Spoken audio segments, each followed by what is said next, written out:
दोस्तों नमस्कार, मेरा नाम ब्रजेंद्र यादव है। हम हैं इस वक्त लखनऊ में, हमारे साथ हैं सावित्रीबाई फुले जी। हम बात करेंगे उत्तर प्रदेश में लॉ एंड ऑर्डर व्यवस्था है, जो लड़कियों के मामले में सुरक्षा इस समय है। योगी सरकार आखिर में इतनी जो उनको सक्रियता दिखानी चाहिए क्यों नहीं दिखा रहे, क्यों परिवार वालों को दबाव में डालते हैं, उसके बारे में बात। हालांकि कल इन्होंने उन्नाव गए थे, इनके साथ में झड़प भी हुई है। एक महिला होने के नाते क्या बच्चियों का दर्द साझा नहीं कर सकती? मैं सावित्रीबाई फुले, पूर्व सांसद, राष्ट्रीय अध्यक्ष कांशीराम बहुजन समाज पार्टी, सादर जय भीम करती हूँ। मैं बताना चाहती हूँ कि जब से केंद्र में और प्रदेश में बीजेपी आरएसएस की सरकार बनी है, तब से लगातार घटनाएं हो रही हैं। अनुसूचित जात, पिछड़ी जात, जनजात, आदिवासी समाज, मुस्लिम समाज के ऊपर जघन्य घटनाएं हुई हैं, जिसका जीता जागता प्रमाण आप सबको देखने को, सुनने को, पढ़ने को मिल रहा है। उसमें से एक उन्नाव की घटना भी हुई है, जिसको लेकर मैं कल गई थी। जब मैं वहाँ घटना स्थल पर पहुँचने से 3 किलोमीटर पहले ही पुलिस प्रशासन के लोगों ने मुझे रोक लिया। घंटों बाद मुझे एसडीएम ने एक डेलीगेट 5 लोगों के साथ पुलिस सुरक्षा व्यवस्था में मुझे परिवार के लोगों से मिलाने के लिए वहाँ पर ले गए। और जब मैं मौके पर पहुँची तो पीड़ित परिवार के पिताजी और माँ दोनों मिले और उन्होंने बताया कि मेरी बेटी घास काटने के लिए गई थी। वापस देर रात लौटने पर हम लोगों ने उसका खोजबीन किया, वहाँ पर नहीं मिली। एक कराहने की आवाज़ जब मैंने सुनी तो वहाँ पर मैं मौके पर पहुँचा और पहुँच करके देखा कि तीनों लड़की नीचे ऊपर पड़ी थी और हाथ बंधा हुआ था, गर्दन उन्हीं के दुपट्टा से बंधा हुआ था।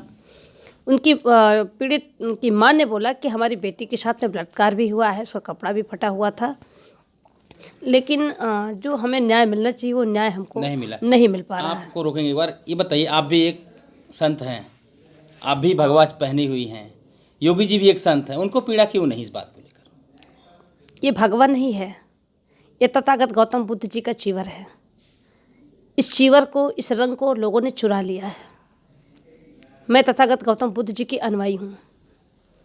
मैं बचपन से बौद्धिस्ट हूँ। मैंने अपने बहराइच में बुद्ध विहार भी बनाया है, मैं वहीं पर रहती भी हूँ। बाबा साहब डॉक्टर भीमराव अम्बेडकर जी का अम्बेडकर सभागार भी बना है।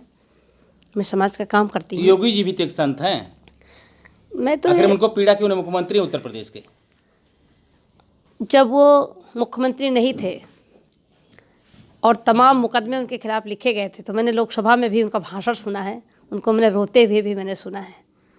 मैं तो सांसद में 7वें सत्र में थी।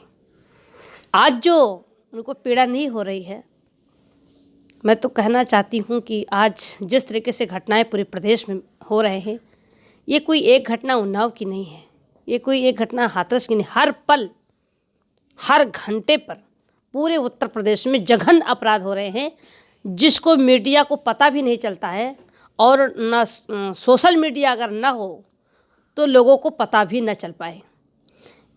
जो उन्नाव की घटना हुई, इसे भी टीवी पर जिस तरीके से चलाना चाहिए वो नहीं चलाया गया।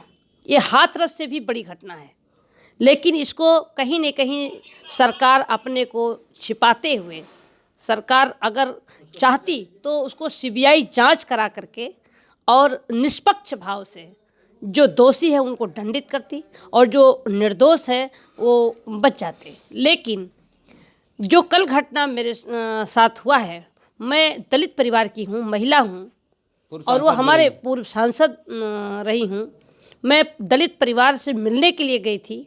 वहाँ पर परिवार के लोगों से मैं बात कर रही थी। उसी समय बीजेपी के विधायक के कुछ समर्थक अचानक 50-60 की संख्या में पहुँच करके और उन परिवार के लोगों को धमकाने की कोशिश की, डराना शुरू किया, धमकाना शुरू कर दिया। क्या वही सेंगर वाला हाल हो रहा था वहाँ पर? बिल्कुल बिल्कुल। जो मैं तो देख रही हूँ, अभी आपने जो कहा कि योगी आदित्यनाथ जी क्यों नहीं चेत रहे हैं, जब योगी आदित्यनाथ जी के विधायक हैं सेंगर जी, उनको उस समय झुठलाया जा रहा था। अगर सीबीआई जांच ना होती तो भी उस परिवार के लोगों को न्याय नहीं मिल पाता। आज वो कटघरे में है। उसी तरीके से उन्नाव में तो अनेकों घटना घटती जा रही है। हर 2-3 महीने पे, 4 महीना पे कोई न कोई घटना घट रही है। और जब घटना घटती है, पीड़ित परिवार के लोगों को न्याय दिलाने के लिए लोग उनके परिवार के बीच में जाते हैं, उनसे मिलना चाहते हैं, लोग न्याय दिलाने के लिए आंदोलन करते हैं, तो ऊपर से दबाव बना करके योगी जी धमकी देते हैं कि उनके खिलाफ गंभीर धारा लगा करके उनको जेल भेजा जाएगा। लेकिन हम तो विपक्ष के हैं, मैं पूर्व सांसद भी रही हूँ, विपक्ष की हूँ। ये तो मेरी जिम्मेदारी बनती है कि अगर किसी के साथ में अन्याय हुआ है और सरकार न्याय नहीं दे रही है तो हम पहुँच करके उसकी बात को जान करके और हम विपक्ष की भूमिका में उठावें और उसको न्याय दिलावें। लेकिन ये तो लोकतंत्र की हत्या की जा रही है। वहाँ पर तो लोगों को प्रतिबंधित किया जा रहा है, रोका जा रहा है। जिसको न्याय मिलना चाहिए पीड़ित परिवार को, उनको न्याय नहीं मिल रहा है, बल्कि जो अत्याचार करता है, जो जघन अपराध करता है, कहीं नहीं कहीं सरकार का या विधायक का संरक्षण है।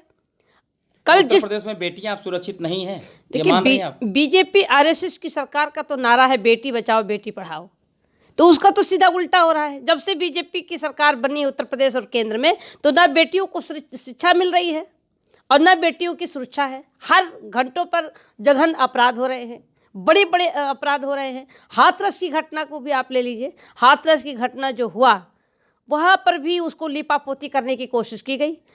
अगर सीबीआई जांच नहीं होती तो क्लियर भी नहीं होता कि दोषी कौन है, निर्दोष कौन है, बल्कि उनके परिवार के लोगों पर भी लोग शंका कर रहे थे, लेकिन सच्चाई सामने आई। इसी तरीके से लगातार जो बेटियों के साथ जघन अपराध हो रहा है। मुख्यमंत्री उत्तर प्रदेश कह रहे हैं कि जो वहाँ जाएगा उनके खिलाफ मुकदमा दर्ज करिए, तो जो लोग आपको धमकाने जाते हैं वहाँ पर, उनके खिलाफ मुकदमा नहीं दर्ज कर सकती? भाई, जब मैं वहाँ पर पहुँची, अभी परिवार के लोगों से मेरी बात ही हो रही थी, लोग अपनी बात बता रहे थे, लेकिन वहाँ पर लगा जा करके धमकाना शुरू किया और पुलिस प्रशासन देखती रह गई। सैकड़ों पुलिस प्रशासन के लोग थे वहाँ और 25-30 लोग आ करके, 50 लोग आ करके एक बैग वो हमला परिवार के ऊपर बोल दिए। वो उनको डराना धमकाना शुरू कर दिया। जो हमारे साथ 4 लोग और थे, उनको खींच करके बाहर रोड पर धक्का देते हुए उनको बाहर रोड पर कर दिया। और मुझे वो बीजेपी विधायक के समर्थक थे, उस गांव के भी नहीं थे, जबकि वहाँ पर वो हल्ला मचा रहे थे कि मैं गांव का हूँ। लेकिन जो वीडियो वायरल हुआ है, परिवार गांव के लोगों से पूछा गया है, मीडिया के लोगों ने पूछा है कि ये सब गांव के हैं, बता रहे हैं। गांव के लोगों ने कहा ये हमारे गांव के नहीं हैं, ये तो बाहरी लोग हैं, ये बाहर से आकर के हंगामा कर रहे हैं। हम जब वहाँ पर बात कर रहे थे परिवार के लोगों से, पीड़ित परिवार का लोगों ने मुझे अपनी बात बता रहे थे, मुझसे अलग से भी बात करना चाह रहे थे, और जो बात करना शुरू किए वैसे ही वो हंगामा खड़ा कर दिया, उनको बोलने नहीं दिया, रोकने की कोशिश की और पुलिस वही खड़ी रही, एक शब्द भी नहीं बोली। हमको वहां से हटाने। आखिर में पुलिस मूक दर्शक क्यों बन जाती है उत्तर प्रदेश में लॉ एंड ऑर्डर को लेकर, जहाँ चिंतित रहते हैं योगी जी? मैं तो कहती हूँ कि जिस तरीके से विकास दुबे की घटना हुआ है, जब एक अपराधी को बचाने के लिए एक पुलिस प्रशासन उसका संरक्षण दे रहा है और उसके संरक्षण की वजह से 8 पुलिस की मौत हो जा रही है, वो शहीद हो जा रहे हैं। आज ये पुलिस प्रशासन की ये दशा है। चाहे आप देख लीजिए हाथरस की जो घटना हुई, 2 बजे रात को उस बेटी को आनन फानन में बिना परिवार की अनुमति के जला दिया गया। लगातार घटनाएं हो रही हैं। किसान कृषि बिल को लेकर के लोग अपने बिल को वापसी कराने की मांग कर रहे हैं और जो लोग आंदोलनकारी हैं उनके खिलाफ गंभीर मुकदमा दर्ज करा करके आंदोलन को रोकने की कोशिश की जा रही है। लोग संवैधानिक रूप से अपना आंदोलन कर रहे हैं। रोड पे कील कांटा लगाए जा रहे हैं, खाई खुदाई जा रही है, दीवारें खड़ी की जा रही हैं, कांटे लगाए जा रहे हैं। इस तरीके से लोगों को प्रतिबंधित कर रहे हैं। जैसे लगता है उत्तर प्रदेश और देश में कि यहाँ लोकतंत्र है ही नहीं, वो तो राजतंत्र की तरीके से काम कर रहे हैं। वो जो चाहते हैं कानून पास करते हैं, जो चाहते हैं बोलते हैं। बीजेपी के लोग, बीजेपी के विधायक आकर के हमला बोलते हैं, मारपीट करते हैं, आंदोलन को ख़त्म करने के लिए करते हैं। इसी तरीके से कल घटना मेरे साथ भी हुआ। मैं तो गई थी परिवार से मिलने के लिए, बात कर रही थी, वहाँ एक बैग आकर के बीजेपी के लोग, पुलिस ने संरक्षण दिया। पुलिस के संरक्षण में इन लोगों ने इस तरीके से हम लोगों परिवार के ऊपर, हमारे ऊपर हमला बोला, लेकिन वहाँ पुलिस मूर्खदर्शक बन करके देखती रही। ऐसी स्थिति में मुझे नहीं लगता। अगर विपक्ष जाता है तो पुलिस उनको रोकती है और उनके लोग समर्थक आते हैं तो उनको नहीं रोकती। बिल्कुल नहीं। वहाँ के गांव के लोगों ने ही मुझे बताया, परिवार के लोगों ने बताया कि लड़की की जब लाश वापस आई और जब परिवार के लोग कह रहे थे कि अभी लड़की का भाई सूरत में है, सूचना मिली है, वो रास्ते में है, आ रहे हैं, लौट रहे हैं, उनके आने तक मिट्टी अभी रोकी जाए और उनके आने के बाद फिर मिट्टी दी जाएगी। लेकिन वहाँ का पुलिस प्रशासन स्थानीय विधायक को ले जा करके और जबरदस्ती दबाव बना करके मतलब विधायक को पार्टी बनाया गया। लड़की का अंतिम संस्कार करा दिया गया, उसको दफना दिया गया। पुलिस प्रशासन परिवार के लोगों की एक भी बात नहीं मानी गई। इस तरीके से ये तो दबंगई है। ये तो जो घटना का अंजाम दिया जा रहा है, इससे लगता है कि ये इसको छिपाया जा रहा है, साक्ष्य को मिटाने की साजिश हो रही है। मैं तो मांग करती हूँ सरकार से कि इसकी सीबीआई जांच होनी चाहिए। यदि सीबीआई जांच नहीं होगी तो इसमें भी लोगों को न्याय नहीं मिलेगा, ये मुझे उम्मीद है। इसलिए कि उस परिगांव में मात्र चार घर वहाँ पर अनुसूचित जात पासी बिरादरी के हैं, 3-4 घर पिछड़ी मौर्य समाज के हैं और 8-10 घर पाल समाज के हैं। बाकी टोटल सवर्ण समाज के लोग हैं। उसी सवर्ण समाज के लोग जिस तरीके से लोगों को धमका रहे थे, डरवा रहे थे, ऐसा लग रहा था कि साक्ष्य को मिटाना चाहते हैं। न्याय लोगों को अगर न्याय देते तो इस तरीके से सभी को इकट्ठा होकर के पीड़ित परिवार के साथ खड़ा होना चाहिए। जो लोग जा रहे थे उनका सहयोग करना चाहिए, उनकी बात को उनका समर्थन मांगना चाहिए। लेकिन वो तो उत्तेजित होकर के ऐसा कर रहे थे। वो गाँव के बल्कि नहीं थे, बीजेपी के विधायक के समर्थक थे, सवर्ण समाज के लोग थे। वो चूंकि दलित की बेटी है, गरीब की बेटी है, गरीब बेटी को न्याय न मिले इसलिए एक साजिश रची। और ये साजिश कोई आज की नहीं, ये बीजेपी जब भी उत्तर प्रदेश में केंद्र में घटना होती है तो सीधा दोषारोपण विपक्ष को कर दिया जाता है, या जो आंदोलन करता है, आवाज को उठाता है, उसके ऊपर उस पर दोषारोपण करके चुप करा दिया जाता है कि लोग ना बोल सके, ना आवाज उठा सके, ना लोगों को न्याय मिल सके और हम चुप हमारी सरकार की किरकिरी ना हो। मीडिया भी वही दशा है। जो घटना हुआ है, मीडिया तो उनका दिखा रहे, जो काम करते मीडिया दिखा रही है, जो वो करते हैं उनका तो मीडिया दिखा रही है, और जो विपक्ष करता है, विपक्ष को मीडिया तोड़ मरोड़ करके देती है। कल हमारे समर्थकों के ऊपर और परिवार वालों के ऊपर बीजेपी की विधायक द्वारा जो किया गया उनके साथ, पुलिस प्रशासन के मौजूदगी में वो कुछ नहीं बोला और उस पर कोई अंकुश नहीं, उस पर मीडिया ने कुछ दिखा ही नहीं, बल्कि उल्टा ही मेरे खिलाफ लिख दिया कि बवाल कर रही है। अरे भाई, मैं तो परिवार से मिलने के लिए गई थी, मैं तो पीड़ित परिवार से मिल रही थी, मैं तो मात्र 5 लोग थे और पुलिस की सुरक्षा व्यवस्था में थे। 50 लोग आकर के एक बार हमला बोलते हैं जो और दंगा करना शुरू कर देते हैं। उत्तर प्रदेश में लॉ एंड ऑर्डर की जो व्यवस्था है खत्म ध्वस्त हो चुकी है, ऐसा मान उत्तर रहे हैं? प्रदेश में मैं तो कहती हूँ कि योगी आदित्यनाथ जी को इस्तीफा दे देना चाहिए और उत्तर प्रदेश में राष्ट्रपति शासन होना चाहिए। इनके बस में नहीं है उत्तर प्रदेश को चलाना। उत्तर प्रदेश देश का सबसे बड़ा प्रदेश उत्तर प्रदेश है और यहाँ पर गरीब, कमज़ोर, लाचार, बेसहारा, बेरोजगार लोग हैं। यहाँ पर लोग गरीब से तबाह हैं, उनको न्याय नहीं मिल रहा है। हर इतना घटनाएं हो रही हैं जिसको आप सब लोग टीवी, रेडियो, पेपर के माध्यम से सुन रहे हैं, देख रहे हैं। अच्छे काम के बारे में जो उत्तर प्रदेश सरकार कहते हैं हमने बहुत अच्छे काम किए हैं, अपनी प्रशंसा स्वयं करें। जनता तो प्रशंसा नहीं कर रही, जनता तो आहत है। हर क्षेत्र उत्तर प्रदेश के हर कोने में, देश के हर कोने में लोग आंदोलित हैं, अपने हक के लिए, अपनी हिफाजत के लिए मांग कर रहे हैं, अपने अधिकार के लिए मांग कर रहे हैं, उनको न्याय नहीं मिल रहा है। एक बात करेंगे पेट्रोल के ऊपर, डीजल के ऊपर, महंगाई, योगी जी उत्तर प्रदेश केंद्र सरकार जो बढ़ती, पेट्रोल 100 के पार हुआ, क्या कहेंगे इसके ऊपर? देश का जीडीपी लेकिन बढ़ रहा है। देखिए, देश और प्रदेश में जो आज महंगाई चरम सीमा पर बढ़ती जा रही है, जब यही सरकार कांग्रेस की थी तो बीजेपी के लोग महंगाई को लेकर के जम करके मुद्दा बनाते थे और आंदोलित थे। आज वही खुद आज शासन सत्ता में है और जितना तेज़ी से महंगाई पेट्रोल का, डीजल का बढ़ रहा है, ये पेट्रोल डीजल ही नहीं, जो गरीब, कमज़ोर, लाचार, बेसहारा, बेरोजगार लोग हैं, जिनका रोज़ का खाना है प्याज, इतना महंगा हो गया।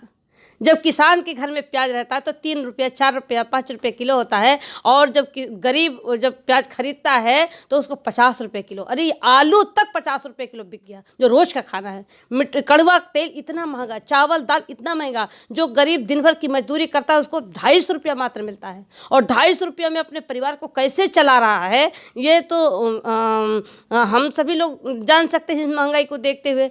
ऐसी स्थिति में ये सरकार में महंगाई चरम सीमा पर है और ना ही यहाँ पर भारत का बहुजन समाज सुरक्षित है। इसी सब विषय को लेकर के 14 अप्रैल से पूरे उत्तर प्रदेश के प्रत्येक जनपदों में बहुजन समाज की मैं महापंचायत करने जा रही हूं और महापंचायत में समाज के लोगों को मैं जगाने का काम कर रही हूं। ये कोई आज से नहीं कर रही हूं। आप सब लोग देख रहे हैं कि मैं 2014 में सांसद बनी और साल डेढ़ साल मुझे लगा समझने में। 2017-18 लगातार मैंने लोकसभा में सदन में उठाया और जब मेरी बातों को अनसुनी किया उसी समय मैंने कहा था कि आए भारत के बहुजन सभी लोग जग जाओ, 2019 में बीजेपी को रोको। अगर 2019 में बीजेपी आई तो हमारा संविधान सुरक्षित नहीं है, आरक्षण सुरक्षित नहीं है, आज़ादी सुरक्षित बहुजन समाज का नहीं है। लोगों ने मेरी बातों को विपक्ष तो हमेशा कहता है संविधान हमारा जो है खतरे में है।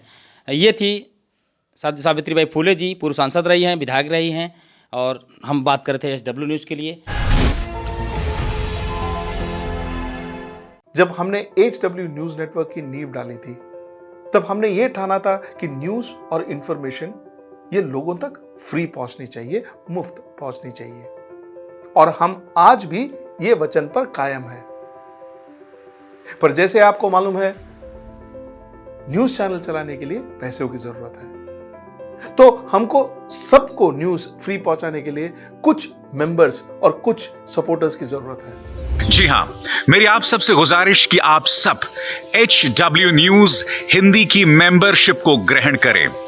ये सदस्यता स्वैच्छिक है, यानी कि आप अपनी मर्जी के मुताबिक इसे ग्रहण कर सकते हैं, क्योंकि अगर आप इसे ग्रहण नहीं भी करते तब भी आपको HW न्यूज़ हिंदी के तमाम कार्यक्रम मिलते रहेंगे।